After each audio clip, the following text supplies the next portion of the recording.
সরকারি কর্মচারীরা রোপা রুলস 2009 অনুসারে বেতন পেয়ে আসছেন। মাননীয় সুপ্রিম কোর্টের নির্দেশে একবারে পরিষ্কার, ডিএ দিতে হবে প্রকৃত এআইসিপিআই সূচকের ভিত্তিতে, কোনো রকম বিকৃত বা স্বেচ্ছাচারী পদ্ধতি নয়। আমরা সকলেই জানি এআইসিপিআই সূচক সময়ে সময়ে সংশোধিত হয়েছে। 1982 ভিত্তিক সূচক পরবর্তীতে 2001 ভিত্তিক সূচকে রূপান্তরিত হয় এবং লেবার ব্যুরো ইন্ডিয়া 2006 সালের জানুয়ারি থেকে সেই 2001 সমান 100 ভিত্তিক সূচক কার্যকর করে।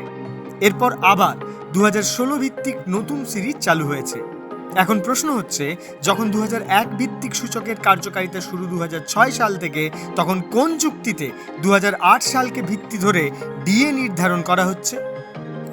রোপা 2009-এর বেতন কাঠামো যখন সেই সময়ের সূচকের সাথে সম্পর্কিত, তখন এই ইচ্ছে মতো ভিত্তি নির্বাচন সম্পূর্ণ অযৌক্তিক এবং উদ্দেশ্য প্রণোদিত।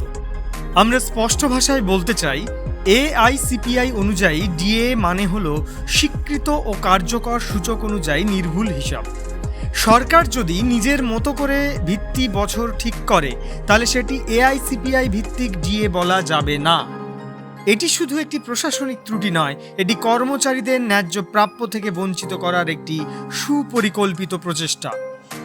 অতএব আমাদের দাবি, এআইসিপিআই এর সঠিক ও কার্যকর সিরিজ অনুযায়ী ডিএ পুনর্গণনা করতে হবে।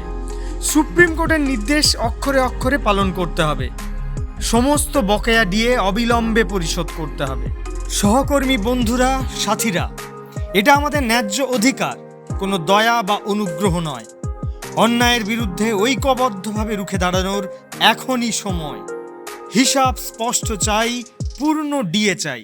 সৌজন্যে পশ্চিমবঙ্গ আদালত কর্মচারী সমিতি।